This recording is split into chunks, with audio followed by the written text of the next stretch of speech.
Assalamualaikum warahmatullahi wabarakatuh. Untuk kesempatan kali ini kita masuk ke pembahasan bab 3, di mana di bab 3 ini merupakan bab atau chapter yang paling lengkap, komprehensif tentunya, paling banyak dibandingkan bab-bab lainnya. Karena di bab 3 ini kita membahas tentang hasil pelaksanaan kuliah praktik kerja dan juga pembahasan. Sesuai dengan judulnya di bab 3, hasil pelaksanaan KPK dan juga pembahasan. Tentu di bab 3 ini hanya ada 2 pembahasan. Jadi hanya ada 2 ya, subbab maksudnya. 31 adalah hasil, 32 adalah pembahasannya. 31 hasil, 32 adalah pembahasannya. Mari kita review dulu sedikit kita sebelum dibahas satu persatu. Di 31 ada hasil kuliah praktik kerja di sini. Kemudian 311 ada teknis pelaksanaan. Kemudian di selanjutnya 312 ada tinjauan pustaka bidang kajian dan pembahasan teoritis ya. Di sini kemudian masih pembahasan teoritis cukup banyak. Kemudian masih lanjut tinjauan pustaka pembahasan ya. Intinya di bab 3 ini cukup panjang. Jadi mungkin nanti saya akan jelaskan langsung dari awal ya. Intinya 2 di bab 3 ini ya. Tadi 31 hasil dari kuliah praktik kerja, 32 ini adalah di pembahasannya. Inti sederhananya adalah 31 yang dimaksud, kita langsung pembahasan ke atas saja ya. Inti sederhananya adalah 31 ini adalah hasil. Maksud hasil adalah hasil dari kuliah praktik kerja rekan-rekan selama magang di tempat KPK. Jadi bagaimana sih hasil yang diperoleh di lapangan? Ya, gambarannya itu di hasil. Kemudian di 32 maksudnya adalah pembahasan. Maksudnya pembahasan adalah dari hasil yang kalian jalankan atau lakukan selama kuliah praktek kerja, kita bahas atau teman-teman bahas satu persatu ya. Jadi intinya adalah seperti itu, dimana 31 adalah hasil di lapangan, 32 adalah dari hasil tersebut coba diulas, dikupas, dibahas. Sederhananya adalah kurang lebih seperti itu. Kita coba langsung masuk ke pembahasannya di sini ya, di mana 31 pertama ya, babnya 31 hasil kuliah praktik kerja. Di sini teman-teman membahas secara deskripsi di sini ya. Apa itu hasil kuliah praktik kerja teman-teman? Ya, dan di mana apa saja yang dilakukan di sana ya, di 3.1 ya. Di sini diungkapkan bekerja di bagian apa, kemudian di dinas mana ataupun di perusahaan mana, kemudian apa saja sih yang dilakukan di tempat KPK di sana ya, secara garis besar, secara general, secara umum. Yang mana nanti langsung masuk ke 311 teknisnya, subbab dari 31 teknis. Di sini rekan-rekan memasukkan pembahasan secara dibagi ya, dibagi secara partisi berdasarkan minggu teman-teman kerja di tempat KPK. Misalkan 4 minggu ataupun 5 minggu, kalian di sini buat secara matriks pekerjaan per minggu ya. Deskripsi sedikit di sini. Kemudian ada pembahasan secara minggu-minggu pertama ngapain aja sih gitu, minggu kedua seperti apa sih, minggu ketiga seperti apa. Nah, ini dibuat secara per minggu. Yang matriks secara rinci yang per hari yang saya mintakan di awal KPK, teman-teman bisa masukkan di lampiran nanti. Jadi di sini pure yang per minggu ya. Jadi dimasukkan seperti teman-teman lihat di sini. Bahasannya adalah per minggu. Ya, bisa dilihat sampai minggu ke-9. Kebetulan yang membuat laporan ini KPK-nya memang cukup lama. Sesuaikan dengan lamanya KPK teman-teman ya. Jadi sesuaikan sekali lagi. Kemudian di 312 subbab lagi ya. Karena di 3121 subbab berarti ya. 312 adalah subbab lagi. Di sini kita mulai ke tinjauan pustaka bidang kajian. Karena nanti tinjauan pustaka ada 2 di sini. Saya lihat. Bidang kajian yang berisi hal-hal umum. Kemudian satu lagi nanti ada tinjauan pustaka pembahasan. Ya, nanti di bawah di 313. Di 312 tinjauan pustaka bidang kajian adalah bidang kajian laporan KPK teman-teman itu apa? Kalau kita berbicara akuntansi, ada beberapa bidang kajian utama. Yang pertama biasa diterapkan di KPK, pertama biasanya adalah sistem informasi akuntansi. Kemudian ada akuntansi keuangan, ada akuntansi perpajakan, ada auditing, atau misalkan membahas akuntansi syariah ya. Jadi saya sebutkan itu adalah bidang-bidang utama. Walaupun yang paling sering dipakai di KPK di Unpas adalah bidang kajian sistem informasi akuntansi, di mana di situ pasti rata-rata membahas mengenai prosedur, proses, dokumen, formulir, sistem informasi dan lain sebagainya. Itu adalah bidang kajian umum. Maka dibahas di sini prosedurnya seperti apa ya. Dibahas secara definisi satu persatu hal yang sifat umum yang tadi saya sebutkan. Jadi kalau misalkan di akuntansi keuangan mungkin bisa membahas mengenai hal-hal umum, apa itu rasio misalkan, kemudian manfaat dari analisis rasio, analisis keuangan, kemudian tujuan, kemudian apa itu definisi misalkan good corporate governance, misalkan apa itu definisi misalkan server value dan lain sebagainya. Itu adalah hal-hal umum di bidang kajian. Sedikit ada pembahasan di sini mengenai contoh kutipan. Ini contoh kutipan yang benar, kebetulan terbagi 2 di sini. Yang pertama ada di kutipan langsung. Kutipan langsung artinya mengambil dari sumbernya langsung di sini. Dan biasanya menggunakan tanda petik langsung di sumbernya langsung tanpa ada pengubahan ataupun perubahan.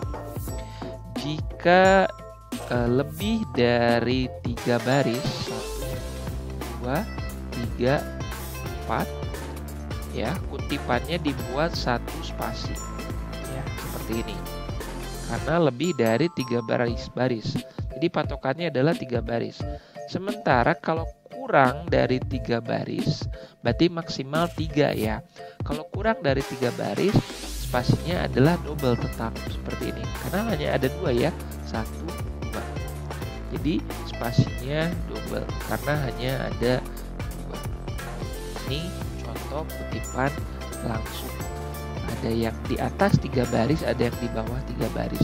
Jadi patokan maksimalnya kalau misalnya 3 baris bagaimana? 3 baris berarti 2 spasi seperti ini. Oke, kita lanjutkan. Ya, ini seperti ini pengertian pajak. Ya, tentu ini masih bidang kajian yang sifatnya umum dibahas ya, prosedur. Nah, ini contoh yang agak sedikit salah. Jangan sampai ada jarak seperti ini ya. Remove spasinya. Saya sering komen di Trello tuh remove tuh seperti ini tuh dinaikkan ke atas. Ya, seperti ini jaraknya. Jangan jauh, di remove ya, tidak tercek ini. Kemudian pengertian penerimaan pajak, pengertian pemungutan gitu. Nah, ini sementara ini contoh kutipan tidak langsung ya. Jadi kalau contoh kutipan langsung itu biasa contoh sederhananya pakai tanda petik, dan itu mengambil dari sumber asli tanpa pengubahan atau perubahan redaksional kata-kata. Sementara tidak langsung ini ada perubahan redaksional kata-kata seperti yang dibuat di sini Liberty Pandiangan ya 2007-88. Maksudnya apa? Ini berarti buku tahun 2007 dan juga di halaman 88. Tahun halaman 88. Kalau yang ada tahun saja, kemungkinan besar kutipan itu diperoleh dari jurnal ilmiah atau dari artikel. Bagaimana pengutipan yang tidak langsung di sini? Di sini deskripsikan. Artinya teman-teman, oh maksudnya seperti itu. Oke, saya tulis kembali di sini. Nah, itu tidak langsung. Ya. Nah, sementara ini contoh kutipan tidak langsung dibuat seperti ini contohnya. Ada tanda kurung. Pastikan dalam laporan Anda kombinasi kutipan langsung dan tidak langsung. Nah, ini yang saya selalu tekankan kepada mahasiswa, upayakan kombinasi dalam bab 3 ini. Ada yang pakai kutipan langsung, ada yang tidak langsung. Jangan dominan salah satu gitu. Jangan dominan langsung banyakin atau tidak langsung banyakin. Upayakan kombinasi. Ada yang langsung, ada yang tidak langsung. Nah, ini contoh kutipan yang tidak langsung pakai tanda kurung, koma, tahun dan juga buku. Kalau misalkan tidak dari artikel atau jurnal ilmiah, ini 88-nya tidak ada, tinggal dihapus saja.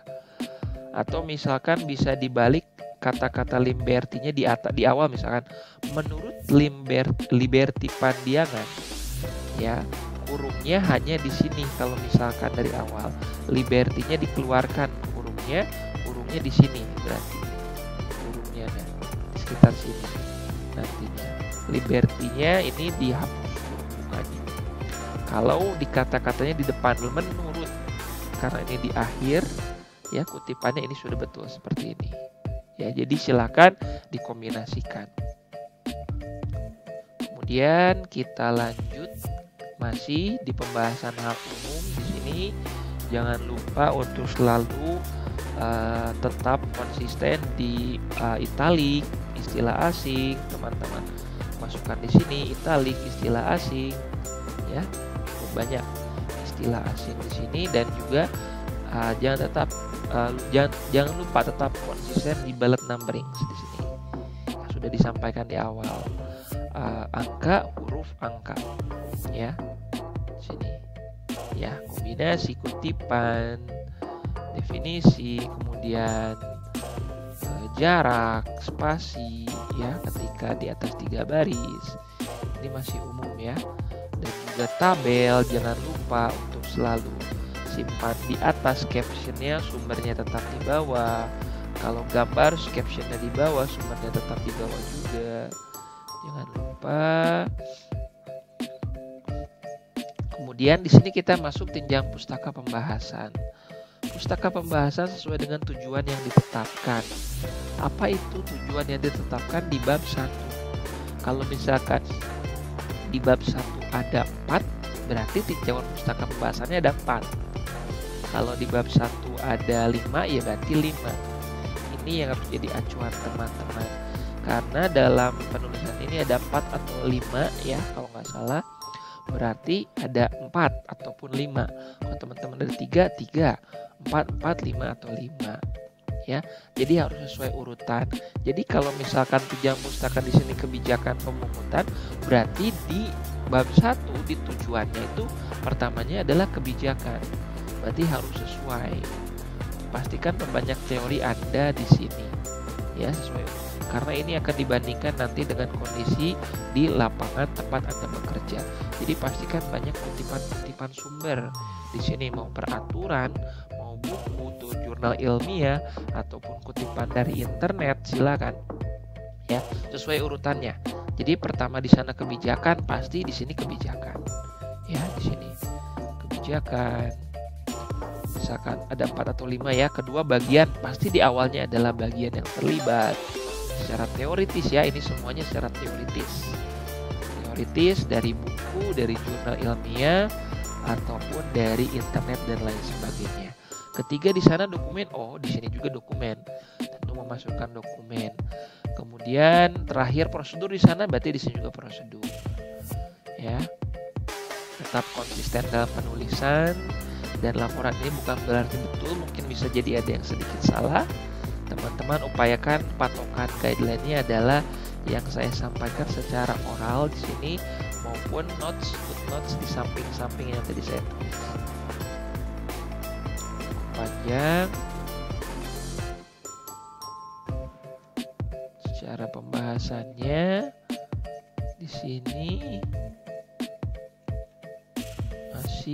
masih panjang ya, jadi sesuaikan. Kalau memang ada teori yang cukup panjang ya silakan masukkan semua, tapi kalau misalkan teman-teman hanya ada sedikit ya apa adanya, hanya jangan terlalu sedikit, itu saja ya. Intinya cukup buat proporsional saja, jangan terlalu banyak juga, jangan terlalu sedikit juga, proporsional. Kemudian di sana pengendalian internal di tujuan, di sini pengendalian internal juga. Jadi tinjauan pustaka pembahasan di sini ada 5, disesuaikan dengan yang ada dibuat, yang teman-teman buat di tujuan. Berarti ini sudah nih kayaknya 5, betul 5. Jadi di tinjauan pustaka pembahasan adalah pure tentang teori. Tinjauan pustaka pembahasan dan tinjauan pustaka bidang kajian pure teori umum dan teori khusus ya, itu di tinjauan pustaka. Di mana dengan ada banyaknya pembahasan di tinjauan pustaka nanti, sehingga di sini ada bahan nanti di pembahasannya. Karena di pembahasan ini kita sudah berbicara apa? Kita sudah berbicara kondisi di lapangan. Kondisi sebenarnya, kondisi ketika teman-teman bekerja di tempat KPK teman-teman. Di sini kita sudah membahas teknis di lapangan. Di sini pembahasan merupakan benang biru dan sesuai benang biru ya. Maksudnya adalah satu kesatuan tujuan KPK ya. Kemudian tinjauan pustaka pembahasan. Misalkan tujuan KPK ada 5. Yang dimulai pertama adalah kebijakan, prosedur, bagian dan lain sebagainya. Di tinjauan pustaka pembahasan tadi dibahas sebelumnya pun sama. Ada 5, oke, 5 juga. Sesuaikan urutannya, oke. Pembahasan ini ya 3 ya, ini misalkan ada 5 lagi 321 sampai 325 berarti. Kemudian kesimpulan ada 5 ya, berarti 5 lagi. Benang biru ini yang harus teman-teman jadikan acuan. Ada 4 di sini ya. Benang biru. Ya, 1 2 3 4. Dibaca dan dipahami dengan baik apa yang saya sampaikan benang biru ini dan dicek kembali di laporan ini. Oke. Kita lihat pembahasan, berarti ada 5 ya. Karena tadi kita lihat ada 5 di tinjauan pustaka pembahasan. Yang pertama analisis. Berarti kondisi di lapangan. Tadi bicara tentang peraturan, dianalisis teorinya seperti apa dan yang diterapkan di dinas tersebut sesuai nggak gitu. Dengan peraturan yang dipakai lagi nggak peraturannya. Di setiap pembahasan, di sini 321 ya. Di setiap pembahasan di paragraf akhirnya ataupun di bawahnya ditutup dengan analisis teman-teman. Setiap pembahasan ada ulasan, analisis di bawah atau akhir paragraf. Isinya merupakan perbandingan antara teori yang sudah dibuat di tinjauan pustaka dengan kondisi di lapangan. Ada persamaannya, gimana jelaskan. Ada perbedaannya juga, gimana jelaskan. Kaitkan dengan teori yang ada. Nah, ini contoh analisis dibuat 1 paragraf. Saya biasanya meminta 1 atau 2 paragraf analisis. Di sini berisi tentang membandingkan antara teori dengan di lapangan yang diterapkan di dinas tersebut atau di perusahaan tersebut. Ada kata-kata di sini seperti contoh menurut analisis penulis bahwa pelaksanaan pemungutan sudah sesuai dengan peraturan yang telah ditetapkan. Atau misalkan berdasarkan analisis penulis sudah sesuai, hanya saja misalkan ada beberapa, misalkan menurut analisis penulis pelaksanaannya belum sesuai karena misalkan. Nah, ini jelas redaksional kata-katanya ya. Jangan sampai teman-teman kata-katanya salah. Di sini dianalisis, misalkan di sini sudah sesuai. Sesuai itu seperti apa? Di antaranya dengan peraturan daerah Kabupaten Bandung nomor 2016 berdasarkan persetujuan, dan juga 29 tahun 2016. Artinya secara aturan itu dan secara fakta di lapangan pemungutan pajak di dinas tersebut sesuai dengan aturan yang ada, tidak mengada-ngada. Oke. Kemudian analisis masih ini 322 ya, masih ditutup juga di sini ya pembahasannya tuh ya. 3 analisis dokumen, bahasanya dokumen ya analisis ya. Nah, ini juga yang saya minta, kalau yang teman-teman memasukkan rumusan masalah ataupun tujuannya adalah dokumen, saya selalu meminta untuk teman-teman memasukkan dokumen di sini. Dokumennya sertakan buat caption, buat sumber. Ya, dokumennya saya selalu minta untuk dokumen yang bukan full page, tapi untuk ya seperti ini yang kecilnya. Upayakan teman-teman minta ke instansi atau dari internet. Upayakan harus ada, karena teman-teman memasukkan dokumen. Jadi ada pembelajaran, oh seperti ini dokumen ya. Gitu. Upayakan, kecuali memang tidak benar-benar diperoleh, boleh dikosongkan. Tapi benar-benar upayakan harus ada. Ya, pastikan itu. Gambar, caption dan juga sumbernya. Seperti ini, cukup rapi. Ya, jadi ini bukti scan ya. Diperoleh dari scan. Boleh teman-teman kreatif seperti ini juga di scan.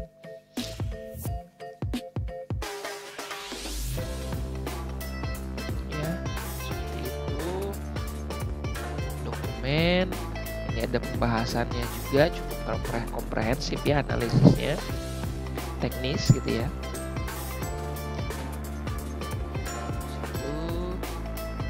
Kemudian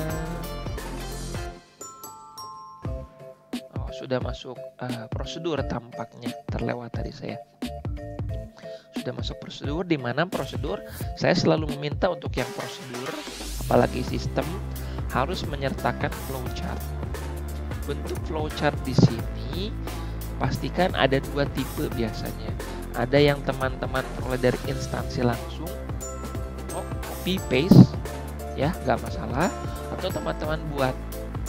Kalau yang instansinya ada, boleh pakai yang instansinya, nggak masalah. Tapi kalau yang nggak ada, teman-teman harus buat sendiri berdasarkan penjelasan dari dosen pembimbing di lapangan. Teman-teman harus jelaskan sendiri di sana ya. Jadi contoh seperti ini. Ini kalau nggak salah buat sendiri, karena di dinasnya nggak ada flowchart. Ya, dibuat flowchart teman-teman. Dan di flowchart saya selalu meminta teman-teman untuk membuat indeks seperti ini. Misalkan di flowchart sering membuat singkatan di dokumen. Apa itu SPPT, apa itu STTS, apa itu WP dan lain sebagainya. Nah, di sini teman-teman tulis buat indeksnya. Sesuaikan dengan adanya singkatan di dokumen teman-teman. Ya, boleh seperti ini juga, ada indeks di dalamnya, boleh di luarnya, boleh dua-duanya, jauh lebih baik. Kemudian masuk ke 5, analisis di pengendalian internal. Analisis di pengendalian internal seperti ini. Ya sudah di bab 3 itu. Jadi itu pembahasan di bab 3 cukup komprehensif dan panjang.